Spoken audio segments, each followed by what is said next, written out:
Hello everyone, Jak Syn here on behalf of TourFiend.com and Future Daze, and today we're sitting with Brad and Deirdre of Memento Mori in Hollywood, California. How you guys doing tonight?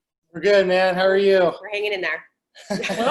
Well, that's good to hear. I mean, I'm hanging in there as best I can, keeping as busy as can be, but they still got me running around like a chicken with the head cut off, going to work and everything, that whole essential You are an essential worker, my friend. Well, there is some pressure. I got to make sure that I got that mask on. Got to make sure I have my gloves on. It's just total madness. I mean, I'm sure when you guys got to go out into the world and all that stuff, you guys got to like put everything on, right? Yeah, the gloves, the masks, the keeping the 6-foot distance, which is really hard at the post office. But yeah, we're going into the shop about twice a week now. Fully gloved, fully masked, and we've been doing some local deliveries too. So of course, when we go out into the world, again, masks, gloves, full on. We take it seriously. Yeah, that's so great. I'm so glad that you guys are keeping safe. Yep. To everybody out there, be sure to keep safe. Got it? Wash your hands, keep the social distancing, and cover up. All right. So today, we're going to ask you guys a couple of questions and see where it goes from here. Are you guys ready to do this? Yes. Yes. All right. Let's get into it. But first, before we continue with these questions, to everybody out there, what is Memento Mori? Memento Mori is a Latin term that is remember you will die is the definition. And for us, it means a couple different things. It's not just the definition, but for us, it's more of what we find beauty in life. Or enjoy the time that you have. Enjoy your surroundings that you make while you can, sort of with things that you believe in or things that make you feel something. We all have a limited amount of time on this earth, so enjoy it while you can, because we all will die one day. So. Yeah, a lot of people have connotations of death and the imagery of death in a bad way. And I think we like to find beauty within imagery of death. Like a balance. Yeah, and appreciate the dark, macabre side of life as well. That's so beautiful. Thank you guys for sharing that with us. I'm sure that resonates with a lot of people out there. Finding the beauty in death, even though it is a very touchy subject, there is an area of that when you shine a light on it, it can be very uplifting and very positive. So thank you for sharing that with us. So your guys' shop in Hollywood, California, like, that's amazing. I mean, I've been there a couple of times already. I remember going to your original shop that you guys had out towards Echo Park. Now, that was awesome as well. A couple of parties that you guys did there. Just some really great stuff. So for everybody out there, what kind of shop is Memento Mori? It's a sort of dark decor, curiosity and gift shop. So it's not like a regular gift shop with a lot of pink and butterfly. Well, we do have butterflies actually, so I take that back. But it's not, it's a little on the darker side. So we have like some bone art, we have some taxidermy art, we have a lot of dead butterflies, like entomology art. We have some vintage, we have like a variety of stuff, a lot of Day of the Dead,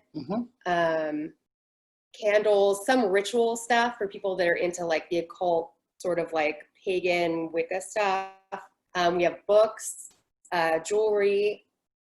We have a lot. We have tarot decks. We have like incense, sage. Yeah, I mean, it's classified as an oddities or a curiosity shop, but I think we try and bridge that gap of also it being a gift store for people that like things that you're not going to find in your regular shopping experience.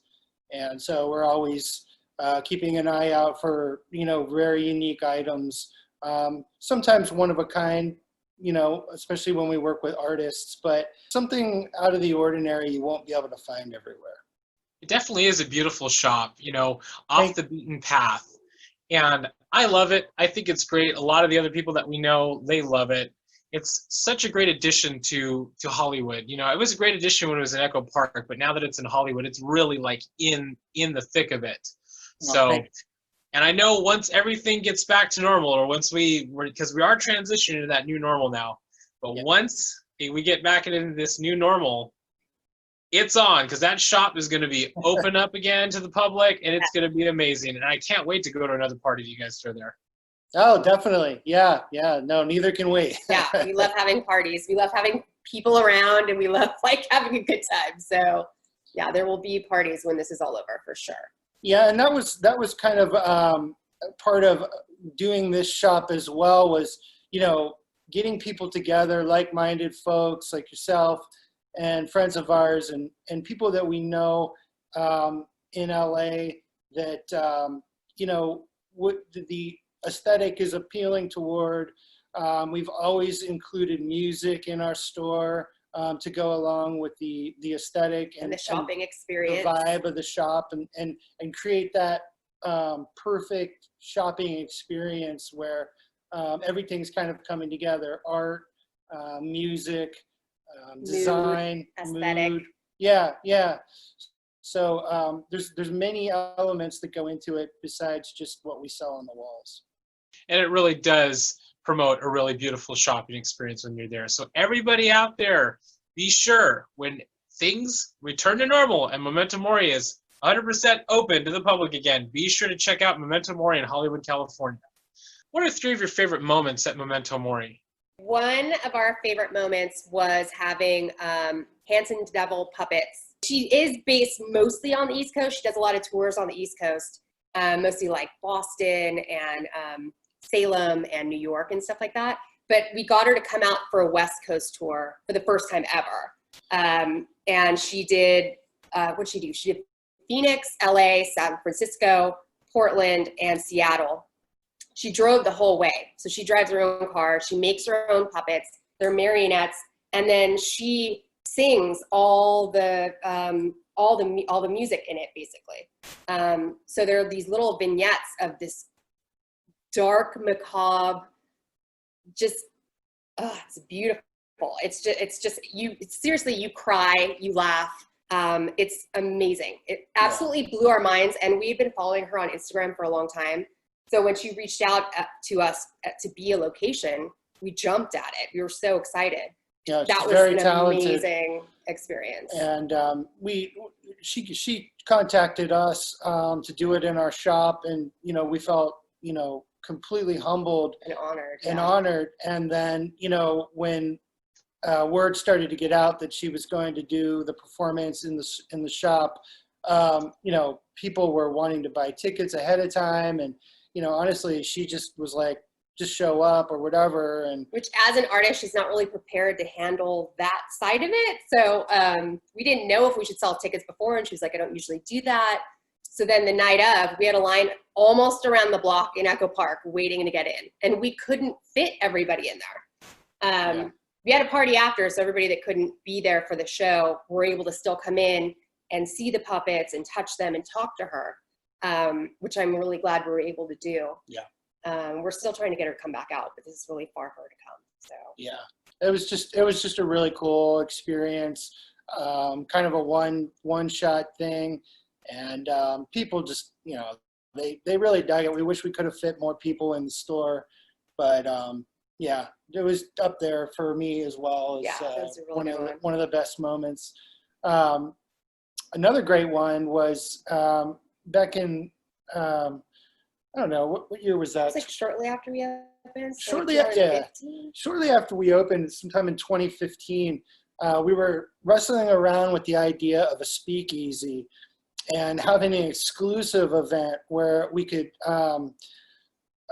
provide music, live music, and food and drinks. And we talked to a good friend of ours who was experienced in creating custom cocktails and like small taster sort of plates. It wasn't like a whole meal, but it was like something that you would pair with like different cocktails that would complement it. Yeah. Who could provide, you know, like in small portions, a small plate, and then make two like a selected cocktail. cocktails. And it actually started to come together. We called it Murder Club. We got Marcus and the Howlers to perform a 2-set show that night. And we had I don't know, there was 12 tables in the shop? Yeah, so we cleared out like the whole center of the shop. We put like high top tables with like bar stools, had like linen coverings and candles and just like, so it was like you were dining in this curated sort of curiosity shop environment. And then we had a live, what was it, a 4-piece band playing, and they all wore sort of like their whole shtick is like wearing like this suit costume with like little bones sewn on it. Yeah. So then, and then they bring a black light so the bones glow, and then, you know, they look like skeletons, and it's awesome. Yes, and many thanks to Marcus and the Yeah, they Howlers were amazing. that did that with us, because that was our first go at that kind of thing. And it was kind of interesting because we had to transform the shop into this sort of nightclub lounge experience. So in order to do that, we had to throw a red velvet curtain across the whole front of the store. The front window storefront. So and turn the front of the store into now the back of a stage so the band could have access. And then everybody that came to the speakeasy entered through like a side entrance, through an alley in the back. It was a speakeasy. So it really kind of came together pretty nicely. And I think that, you know, all the people that went, yeah, they really enjoyed it. Yeah, they're always asking us to do it again, but we don't have a back door now, so I don't know if we can make it the same way. Yeah, the logistics would be harder now, but the way the old store was, it was really kind of a cool thing we were able to do. And then I gotta say, when we reopened in Hollywood, yes, that was huge. One of the top 3 for sure. Yeah. You know, leaving Echo Park was tough for us. We never actually wanted to leave. It was Echo really Park. bittersweet, yeah. And we had to because of landlord situation and raising rent. And so to have to tear down, you know, this dream of ours where we first laid roots and go to someplace completely different and rebuild it was definitely the hardest thing I think that both of us have ever had to do. Because it was at one point you're building up this new space. It's better than the old one.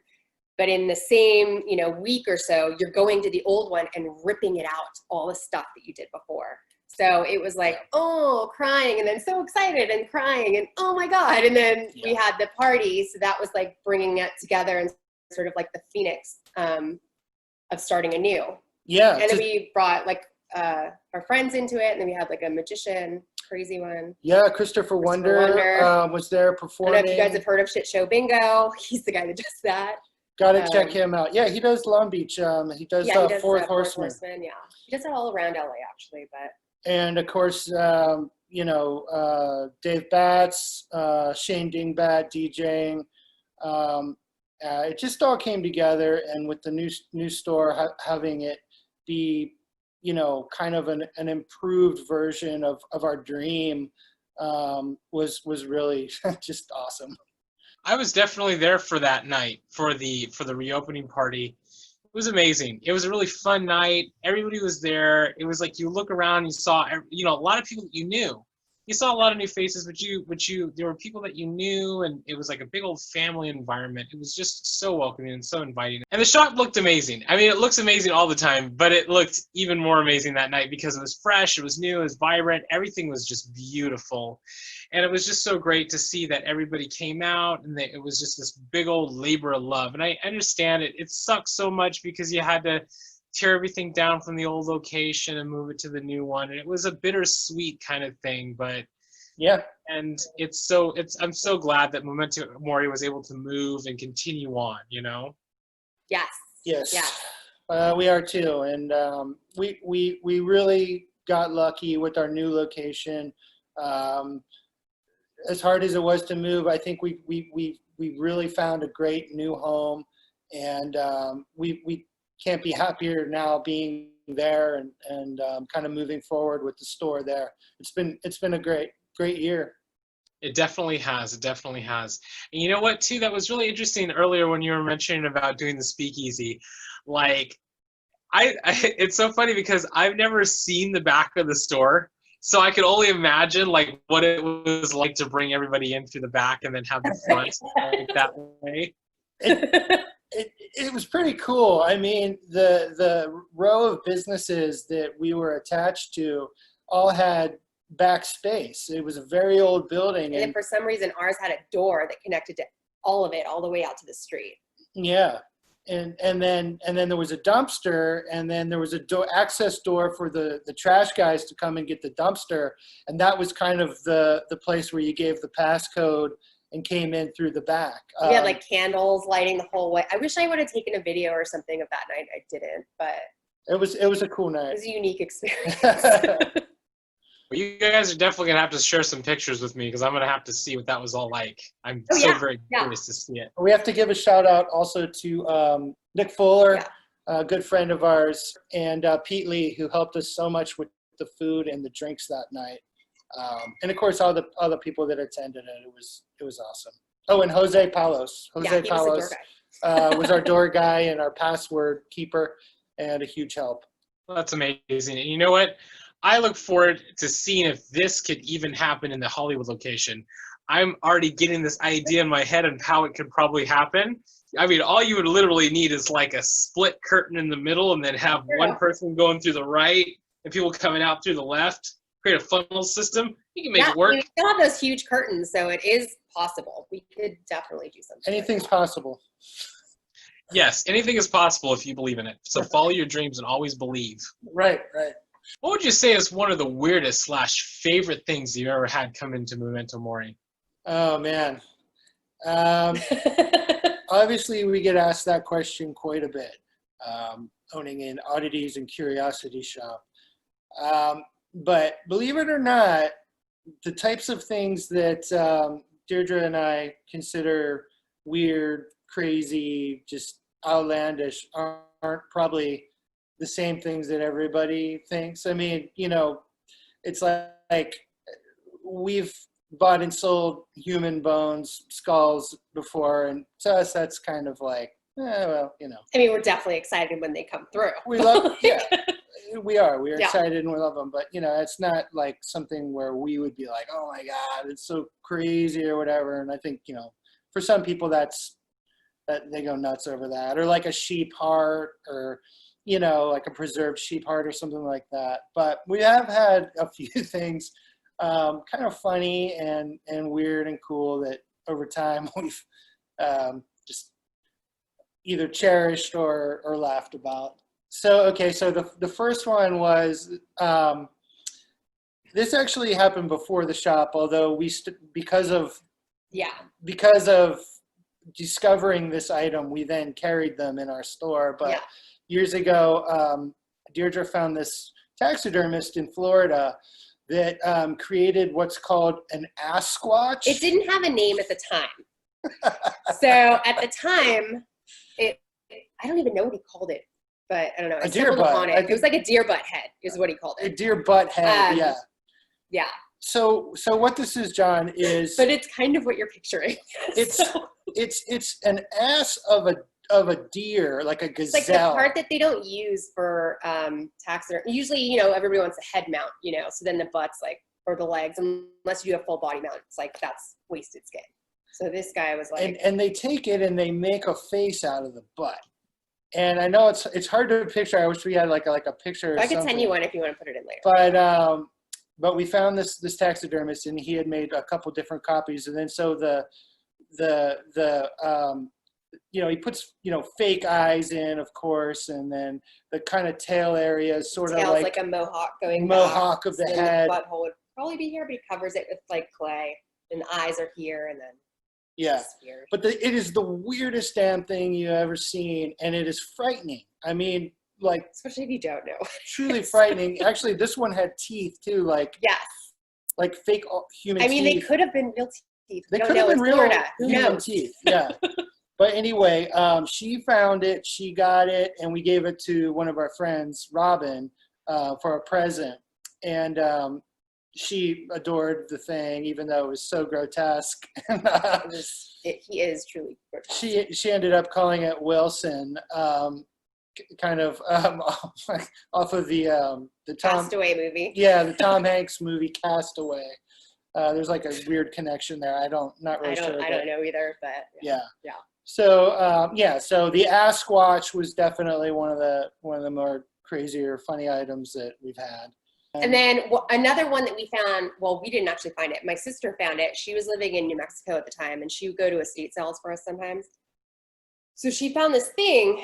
She didn't know what it was. She was like, I'm always telling her, creepy dolls, weird shit, just, send it to me. I'll pay you back, whatever. So I get this box, and I open it, and it's like this obviously homemade, it's like this big. It's like a cloth doll with like a clay head. It's got what looks like to be real hair, but maybe it's this yarn that's been like ratted a lot. So it's a weird texture, just sort of glued on. And then it's got burned in eyebrows and a burnt in mustache and black eyes. There's like not actual glass eyes. So it's homemade, right? And then it has like a little like suit, a homemade suit, and has a stand. So it's like this big. So it's like, what is this? And I was like researching it. Come to find out that it's like a homemade doll of this guy. He's like a folk saint from Mexico, from Sinaloa, named Jesus Malverde. And what he's known for is being sort of like the Robin Hood of that region. So he would steal from the rich, give to the poor. He's also the patron saint of thieves, smugglers, and drug traffickers. So once I found the story, it made him he was already fucking creepy. But once I found the story, it made him so much more interesting. And I'm sorry, he's not at the store anymore, but he was really weird. Yeah. Like I would point him out to people that would be like, I'm looking for something very special, something very strange, something very specific. And I'd always be like, well, this guy, I've never seen this before. But yeah, that was definitely one of those one of a kind items where I don't know if any more exist in the world. Yeah, it was definitely homemade. I'm gonna definitely have to see a picture of that doll as well. I do have a picture of that doll. Yeah. And what was really funny is that I remember the Asquatch. You guys brought it to the Red Lion Tavern, okay, in LA. Remember that for your birthday? Yes. Yeah. I actually got to see the Asquatch there. And I gotta tell you, it was weird. Okay. It was interesting, you know what I mean? But it was weird. I had never seen anything like it before. And I remember like we were, me and Evie and Dave and Jen were kind of looking at it going, oh my God, what is that thing? Yeah, that is the oddest thing I've ever seen. Yeah, right? Life. Definitely, man. Well, I look forward to seeing the Asquatch again sometime very soon. I'm sure a lot of you out there are going to be looking forward to seeing the Asquatch. So hopefully we can get some pictures of that thing. Maybe even some video, throw it up with that. Oh, for sure. Yeah, we can work that out. What was the drive behind getting you into opening and running Memento Mori? The initial drive was honestly Deirdre and I's love of collecting oddities and curiosities. We had both, before we met, had started our own collections. And then when we met and we started living together, just really, began increasing our collection, decorating our place, and just kind of going to town. And enjoying the whole curation of all that stuff, sort of meshing our stuff together and creating our own story together. We really enjoyed that. Yeah, I mean, as you probably know, you and Evie, it's like, when you come together with somebody that, you love and you're like-minded, and then you share a home, it's kind of cool because there's, a lot of course, give and take and coming together of ideas. And so, but we had a lot of the same ideas. And so it was really cool. And it was definitely because we liked a lot of the same things, and we wanted to continue to decorate our place. We wanted to continue to grow our collection. And we both had, a similar eye and knack for that. So once we had kind of done that, we actually were considering opening a bar. And we had thought that a really cool idea would be to have this macabre tavern, pub, bar, decorated very similarly to our apartment, very similarly to our shop that we have now. Yeah. And so that was the first initial idea. We were kind of throwing around the idea of something that would be maybe Poe related, Edgar Allan Poe, and go Or like Day of the Dead Day of the related. Dead. We couldn't decide, but We had a bunch of ideas like that, and it all kind of centered around the kind of decor that we both were collecting and loved at the time.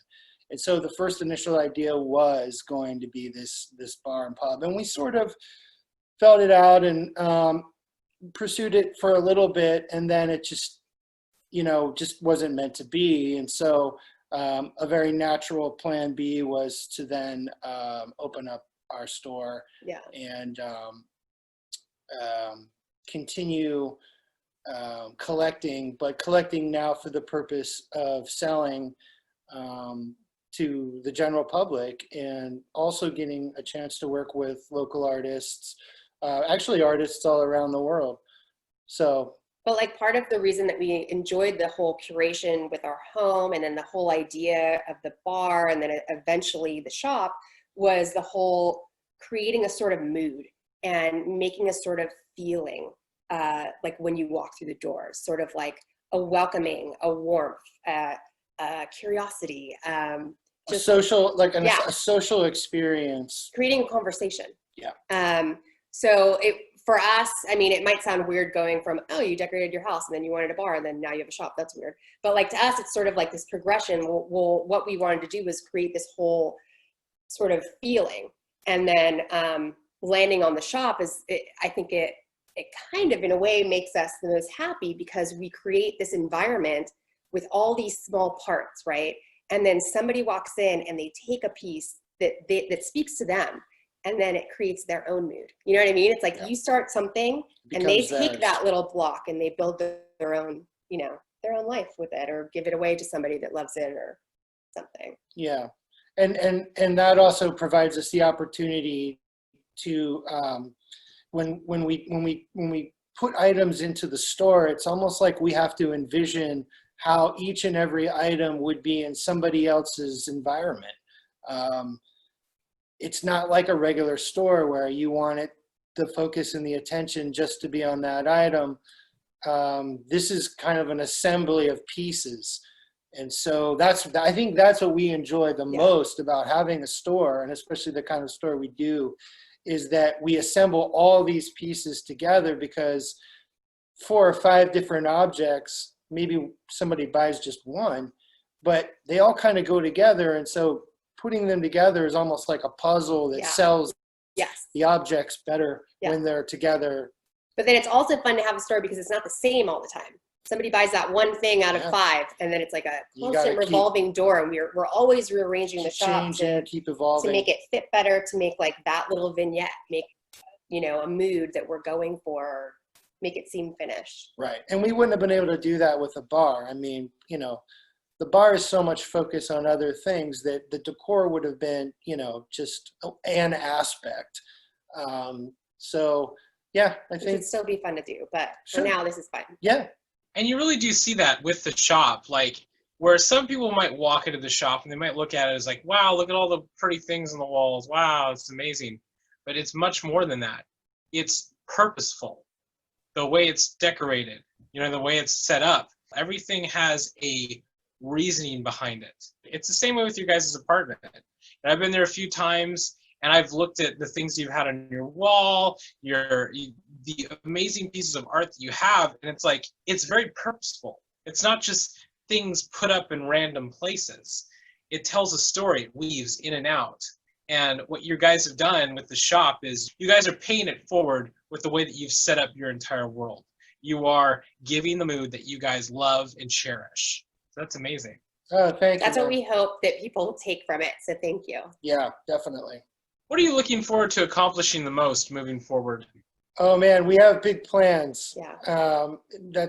It's fun because now that we have the new store and that's all set up and ready to go, kind of the next thing is like, well, what else can we do? What other ideas do we have? What else do we want to get into?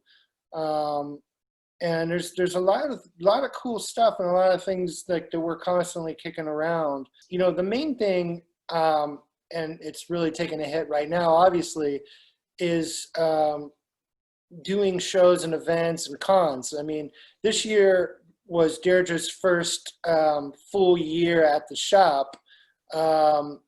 And so we both now are full-time all the time at the store. And that creates an opportunity for both of us to not only, create artwork and items for us to sell, but also creates the ability to build our brand. And the brand has been an important part of this whole thing. Deirdre came up with the name Memento Mori when we were thinking of ideas. My background in graphic design, I do a lot of our logo work, a lot of marketing because I come from a marketing background. And building a solid brand in a niche business, in a subculture business is very, very important.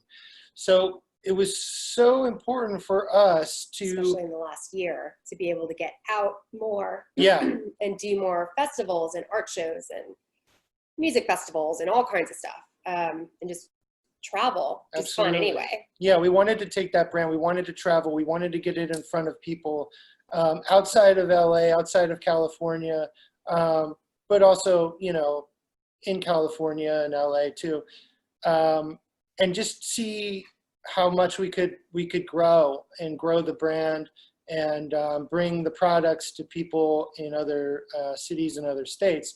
That was the number one goal. That was our number one goal for this year. Yeah. So yeah, everything's been pushed back, and we hope that fall's awesome because everything is now teetering that way. But I don't know. Yeah, I mean, we'll have to see what happens. But regardless, once things settle down, we'll be back to continuing along that path for sure. Yeah. But then other than that, we also have ideas of coming together with people, good friends of ours. Like-minded artists such as yourself and Fiend. Fiend, we're big fans of. We have so many friends that do so many creative things. Yes. And we're so inspired by Murder of Crows.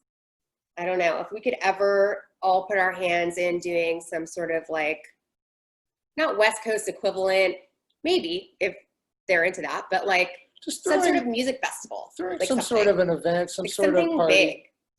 And art meets music, meets dancing. I mean, that would be really cool. We continue to try and sponsor and be a part of other things that are going on. But if we could do the things that we love so much, which are, including our artist friends, the creative people we know. Building our network, enjoying music together. Yeah. Traveling. I mean, that's it, isn't it, man? I mean, that's really when we're at our happiest. Yeah. So. But that's a big, big cherry on that branch that I don't know if we're ever going to get to, but that's our biggest goal probably. Yeah. Well, you got to have goals. Yeah, I know.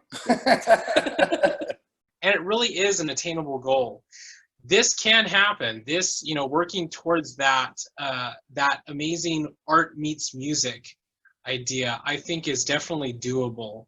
It's like bringing the community together, bringing people who are like-minded individuals together to help bring it to fruition is totally possible. And I think all it takes is us working together to make it happen. So you know what I say? I say let's do it. Let's start working on it. Let's start getting these plans together and making it happen, because once we're back into normal, you're right. Yeah. People are going to want to go out. People are going to want to do things. People are going to want to party. People are going to want to travel. This is totally doable, and it will happen sooner rather than later. So everybody out there, be on the lookout for this art meets music. It's going to be amazing. I'm telling you, it's going to be amazing because the brain biscuits are turning. They're churning in the brain. All right. What has it been like traveling to conventions and festivals and vending as Memento Mori? What's that been like for you guys? Awesome. Yeah, I mean, the initial logistics isn't always fun, but once we get there, oh my God, it's amazing. And we just want to do it all the time. So the biggest hurdle is always that traveling with some of the items that we create, it's just, it's not conducive for travel. A lot of glass, a lot of fragile stuff. So that does put a damper on things when we go farther than we can drive. But since we're a store, when we go further, like when we've vended at Murderer Crows, we definitely bring things that travel easier, that are not as breakable. Yeah, I think we've got that down. we have enough stuff in our store, enough different items that we carry where we can, customize what we bring to what show. Yeah. But her and I, if we're going to travel, we want to show off a lot of the stuff that we create, the stuff that we make that we're, very proud of. And so, yeah, so that is the hardest part, but the shows are great. And the travel is awesome. I mean, we went to, we went to New Orleans this year and we got a chance to be a part of HauntCon, and that was great. And, it was just an excuse, honestly, to travel to New Orleans. Yeah, I'd never been there and I've always wanted to go. It was amazing. But, again, I mean, we love to travel. We love to make, new friends in different cities. And so what better than to mix business with pleasure and do that. Well, thank you for sharing that with everybody out there. I'm sure it's kind of a pain sometimes when you want to take certain pieces, but you can't because, being in a plane, you're like, oh no, this could crack and this could break due to pressure. I get it. It's gotta be like, you gotta be like, sit down and go, you know what, this could work, this could work. I really want to take that, but I can't take that. Oh, it feels so bad because it's gonna really be great. It's gonna tie everything together. But, especially when you have to travel further. But, here, being, traveling, when you can go in car and stuff like that, I imagine it's a lot easier for you guys. The last convention I saw you guys at was Midsummer Scream, and that was amazing. You guys had a lot of great pieces that you guys brought to that.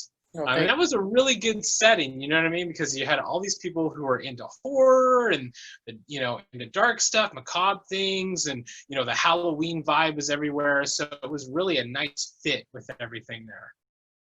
Yeah, no. That show is so much fun. Yeah, we love Midsummer. We've done it, how many years? 3 years. Like 3, yeah. Canceled this year, which was a huge bummer. But the conventions are really a great way to get the products out to the people and meet new friends. And we've made so many friends of other people selling their stuff as well, and it's a great community, and we love that aspect as well. We sponsor Oddities flea market every year when they come to LA. We're really hoping that they have it in July. I don't know though, but we'll see. We'll see. Yeah, fingers crossed, because that's just really a great event as well. But yeah, there's so many that we continue to try and seek out and be a part of, because it's always a great time, and we really like the people that are there to buy, and we really like the people there that are selling as well. What positive message would you give your fans out there? Oh, positive message to the fans. Thank you. Thank you so much. Thank you so much. For every like, comment, purchase especially right now, through all of this, has been amazing.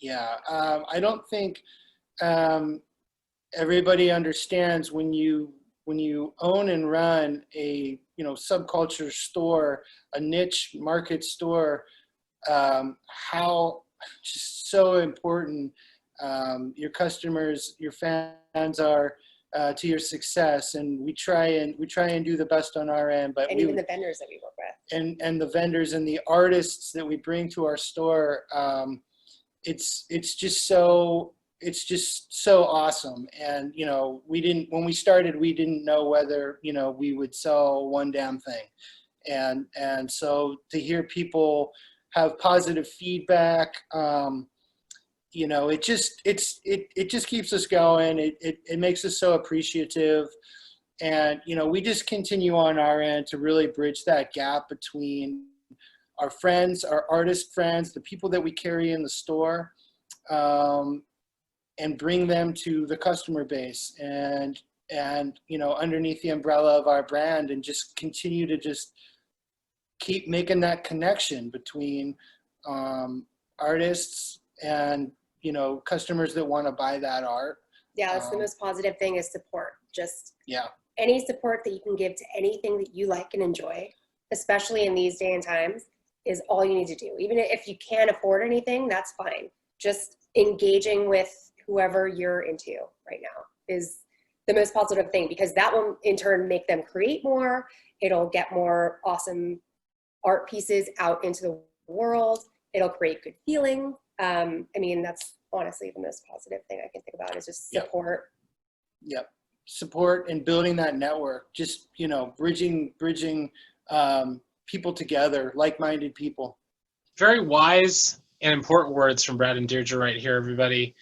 Supporting the things that you love, supporting the people that you love, supporting the art and the music, the writers, all of the people who create. That is what's most important, especially now in today's world, because I know there's a lot of uncertainty right now. But if you just give that little bit of support, you know, like I said, it doesn't even have to be monetary. It can be, you know, just a pat on the back, you know, a nice message, sharing somebody's work with somebody else. As long as you give that little bit of support, it can make a world of difference, because it will inspire somebody else to create and somebody else to envision something beautiful. So thank you for sharing that with us, guys. I really appreciate that. And everybody out there, I'm sure, appreciates that as well. Thank you so much for featuring us. And it was really good to see your face. Thank you, man. And thank you to Fiend and Evie. Evie, you guys are the best. We love you. Anybody that's watching, hang Thank on. you. We love you guys so much as well. So on that note, thank you for taking this time to do this interview with us tonight. Thank you to everybody who tuned in to watch us have this conversation. Be sure to like and subscribe to our YouTube channel if you like this video. We have way more interviews on the way with more amazing artists and more amazing creators. Thank you so much, Brad and Deirdre. We love you guys, and we can't wait to get back to your shop. Thank you, guys. Thank you. Cheers.